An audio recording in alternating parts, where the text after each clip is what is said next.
안녕하세요. 온통부감 한의사 박경숙입니다. 겨울이 지옥처럼 느껴지는 분들 계시죠? 이렇게 날씨가 추워지면 손발이 너무 시려워서 시리다 못해 이게 아프다고까지 표현하는 분들이 계세요.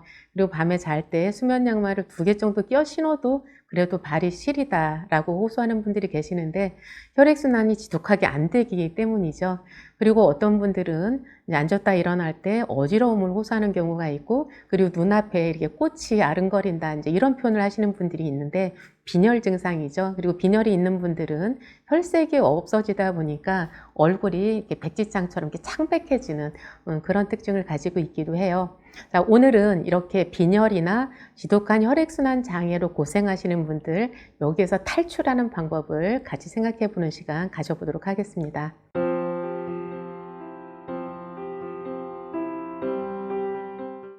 혈액순환이 안 되면 왜 손발이 시리고 쉬를 그렇게 많이 타는지, 그리고 빈혈은 왜 생기는지, 이것을 이해하기 위해서는 적혈구의 구조를 이해하는 것이 중요합니다. 적혈구의 구조가 그렇게 복잡하지는 않으니까 천천히 같이 살펴볼게요. 납작한 접시 모양의 적혈구가 있고 그 안에 헤모글로빈이 들어가 있어요. 헤모글로빈은 4개의 글로빈과 4개의 헤모로 이렇게 구성되어져 있는데요. 글로빈이라는 것은 폴리펩타이드 체인, 그러니까 단백질 사슬이라고 보시면 돼요. 그 단백질 사슬 안에 각각 햄이 하나씩 들어가 있는 이런 구조를 하고 있는데, 이 햄은 철분을 가지고 있어서 이 철분이 산소와 만나면서 빨간색을 띠게 되는 거예요. 우리가 철이 공기 중에 방치하면 빨갛게 녹이 쓰는 것과 같은 원리인데, 이 햄 구조 안에 있는 이 철분이 산소와 결합을 하면서 빨간색을 띠기 때문에 우리의 혈액이 빨간색을 띠게 되는 거죠. 자, 여기에서 주목할 것은 이 철이 산소와 결합한 상태로 이 적혈구가 우리 몸을 돌아다니면서 온몸의 그 세포에 산소를 공급해주는 그런 역할을 한다는 거예요. 그래서 이 세포에 산소 공급이 이루어져야지만 거기에서 세포호흡이 일어나고, 세포호흡이 일어나야지만 에너지가 생성이 되면서 몸이 따뜻해지는 거죠. 그런데 어떤 원인에 의해서 헤모글로빈이 줄어들다 보면 산소 공급을 제대로 할 수가 없겠죠. 헤모글로빈의 숫자 자체가 줄어드는 것, 이것을 빈혈이라고 하는 거고, 이 빈혈 외에도 또 다른 원인들, 여러 가지 원인에 의해서 산소 운반 능력 자체가 떨어지는 것, 이런 것들에 의해서 우리가 추위를 탄다, 이렇게 이해를 하시면 되는 거예요. 그래서 산소 운반 능력이 떨어지는 원인을 한번 살펴보면, 자, 첫 번째는 적혈구 숫자가 감소하는 거예요. 뭐 적혈구 감소증이라든지 이런 질환도 있는데, 어떤 이유에서 적혈구가 감소를 한다. 자, 두 번째는 그 빈혈처럼 헤모글로빈 숫자 자체가 줄어드는 거. 그러니까 적혈구 숫자는 일정한데 거기 안에 들어있는 헤모글로빈이 양이 줄어드는 거죠. 그래서 헤모글로빈 양이나 숫자가 줄어드는 것, 이런 원인. 또 하나는 헤모글로빈이 정상적으로 존재하는데 거기에 포도당이 막 와서 결합을 해버리는 거예요. 그게 뭐죠? 당화혈색소라는 거잖아요.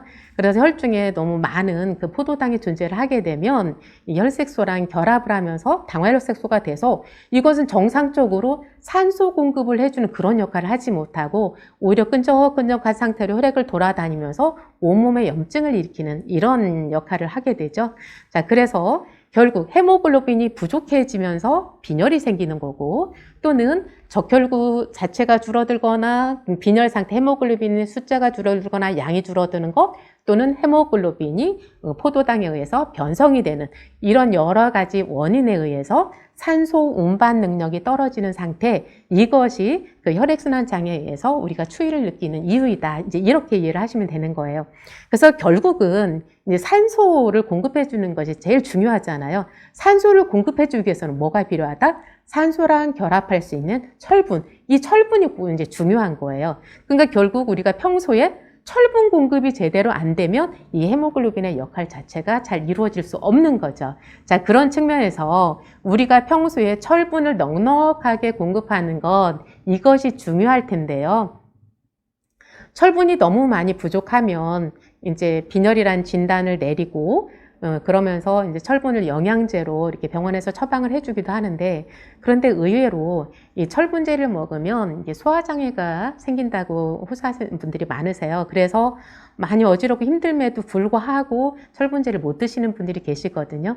그래서 그런 분들을 위해서 또는 그냥 빈혈 자체를 예방하기 위해서 우리가 평소에 그 철분을 많이 공급할 수 있는 그런 식단, 이런 식단을 뭐 짠다면 얼마나 좋겠어요? 그런 측면에서 우리가 매일같이 먹을 수 있는 밥을 통해서 철분을 넉넉하게 공급을 받을 수 있는 방법, 이것을 제가 생각을 해보았거든요. 그러면서 철분이 많이 들어있는 곡물이 뭐가 있나 이걸 한번 찾아봤어요.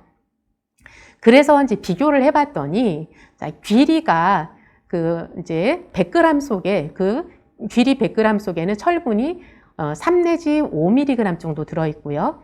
퀴노아에는 4 내지 5mg 들어있어요. 그리고 수수나 조, 기장 이런 잡곡에는 2 내지 4mg 들어있고, 그 다음에 백미에는 0.2 내지 0.8mg이 들어있어요. 자, 여기에서 딱 보니까 철분이 어디에 가장 많이 들어있죠? 퀴노아에 독보적으로 많이 들어있죠. 백미에 비하면 몇 배죠? 0.2에 비해서 한 80배가 많이 들어있나요? 이렇게 많이 들어있는데, 근데 이 퀴노아는 주목할 것이 이 철분만 많이 들어간 것이 아니라 곡식임에도 불구하고 그 단백질이 굉장히 많이 들어있어요. 그러니까 곡물 중에서 단백질이 많이 들어있는 게 콩이잖아요. 그런데 콩만큼은 아니지만 이 단백질도 굉장히 많이 들어있고 다른 여러 가지 영양소들이 이제 풍부하게 가지고 있어서 그 혈액순환 장애를 개선하는 데 있어서는 딱이다. 제가 내린 결론이거든요. 그래서 퀴노아에 이제 집중을 하는 것이 중요하겠다. 이제 이런 생각이 들어요.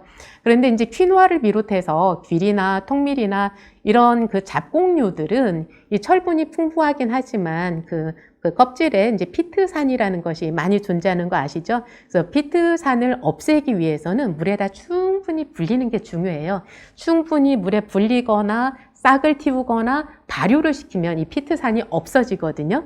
그래서 퀴노아라든지 잡곡을 이용해서 밥을 하실 때에는 꼭 반드시 이렇게 불려서 밥을 하시는 게 중요하다. 그리고 제가 그런 말씀도 드렸죠. 이렇게 쌀을 발효하는 과정 속에서 그 가바 성분도 굉장히 풍부해진다. 이런 말씀을 드렸어요. 뇌를 편안하게 하는 그런 성분이죠.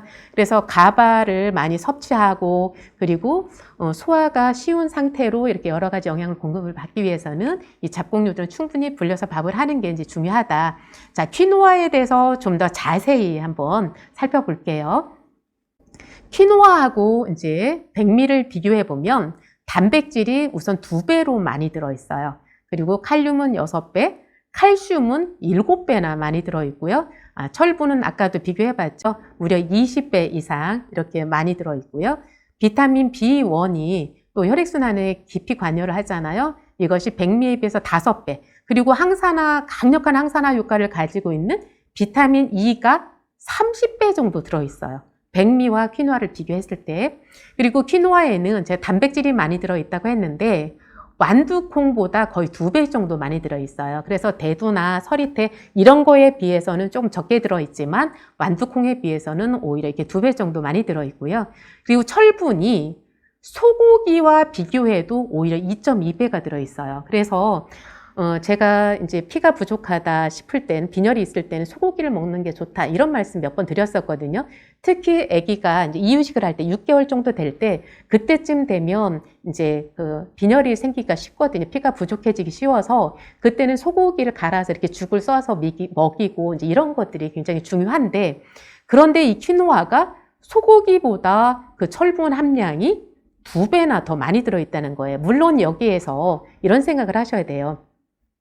소고기 100g은 이거 넓적한 거 한쪽만 먹어도 이제 100g이잖아요. 근데 퀴노아는 사실상 100g을 한꺼번에 먹는 게 그렇게 쉬운 일은 아니에요. 뭐 한 40g, 50g 정도는 제가 먹어보니까 먹을 수 있겠던데, 어쨌든 그런 걸 비교한다면 이렇게 꼭 동일하게 이제 비교를 할 수는 없지만, 그런데 이제 퀴노아를 50g만 먹어도 소고기 100g 먹은 것과 똑같은 만큼의 철분을 공급받을 수 있다는 거잖아요.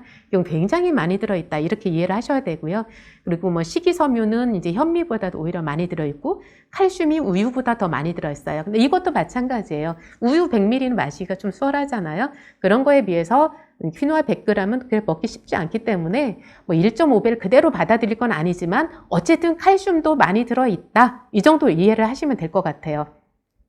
자, 이렇게 단백질이나 철분, 칼슘 이런 것들이 많이 들어있는 것을 이제 살펴봤는데 그 외에도 가장 특징적인 게 또 하나 있더라고요.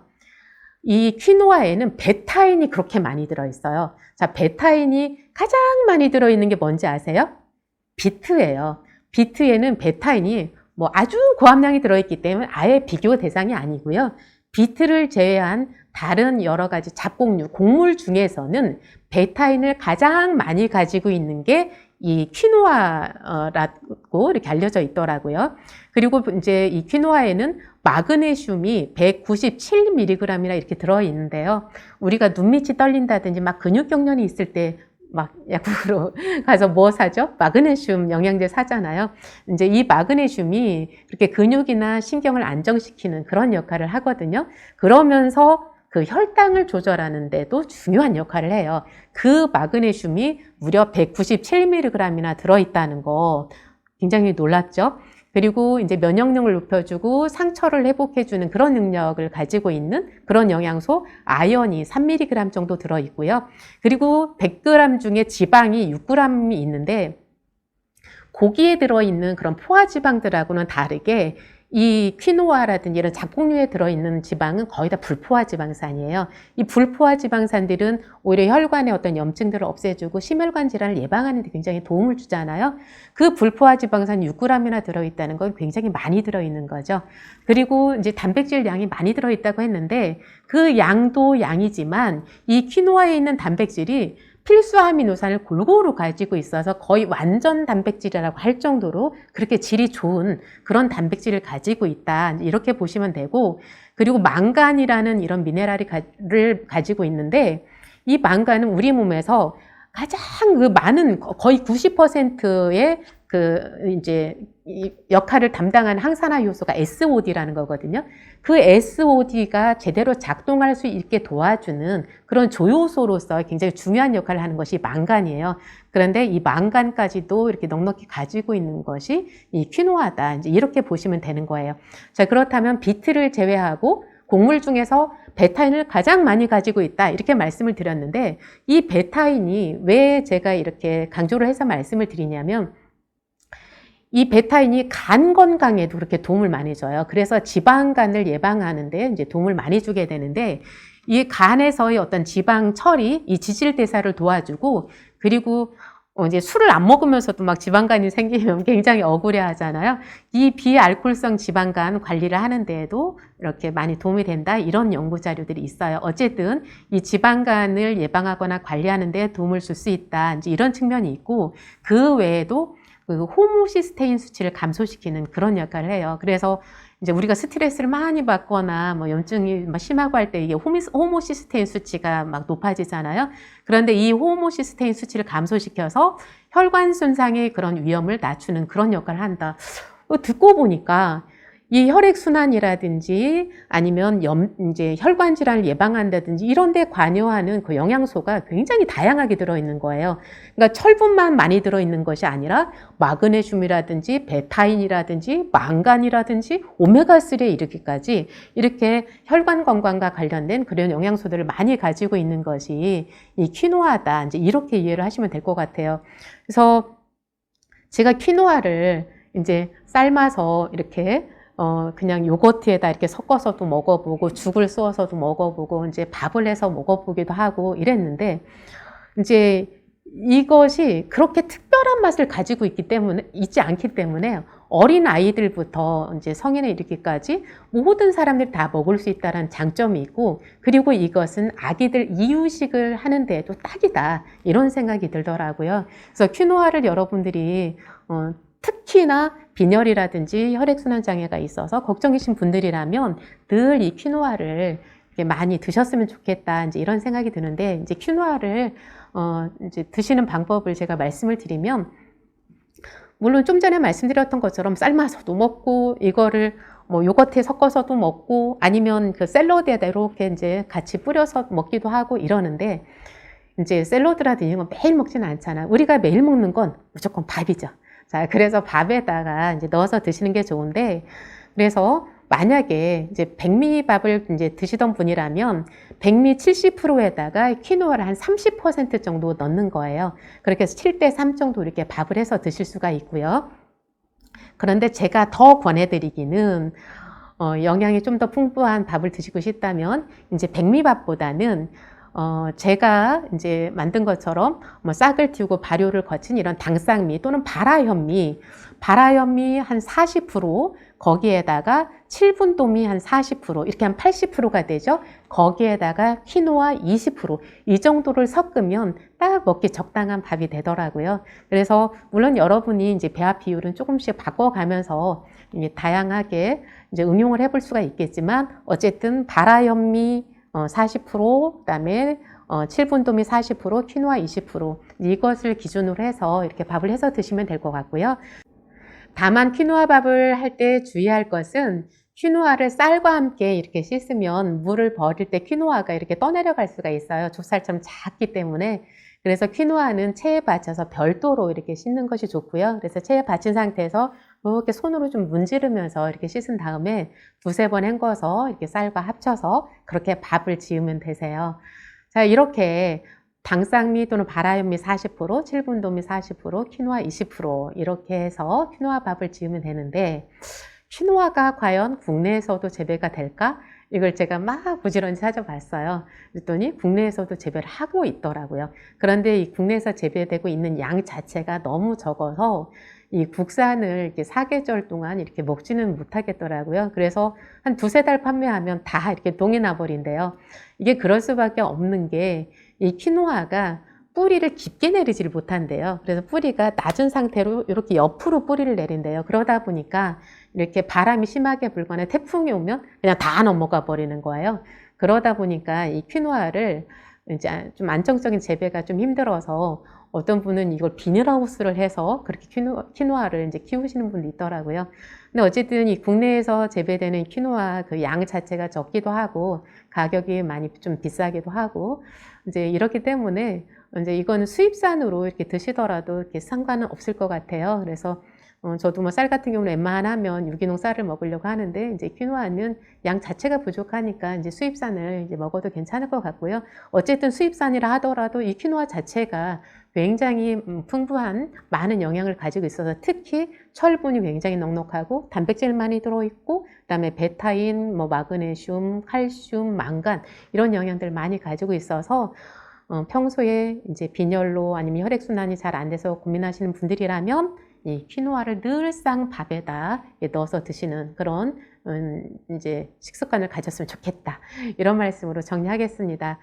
제가 오늘 도입부의 선물 얘기를 꺼내지 않아서 오늘은 선물이 없나? 이렇게 생각하셨던 분들 계시죠? 오늘의 깜짝 선물 제가 소개하도록 하겠습니다. 오늘은 제가 퀴노아 밥을 지을 때 같이 활용하면 좋다고 말씀드렸던 이 당쌍미를 선물로 드리려고 해요. 그래서 지금 이제 뭐 손발이 많이 시리다든지 이렇게 수위를 많이 타다든지 이런 혈액순환 장애 내지는 빈혈로 고생하는 분들이 있어서, 그래서 영양을 가득 채운 밥, 그리고 소화가 잘 되는 밥, 이런 밥을 드시고 싶은 분들은 이렇게 댓글에다가 지금 현재 어떤 상태들을 좀 댓글로 달아주시면 10분을 선정해서 제가 이 당쌍미 2kg씩 보내드리도록 하겠습니다. 다음 시간에 또 뵙겠습니다. 고맙습니다.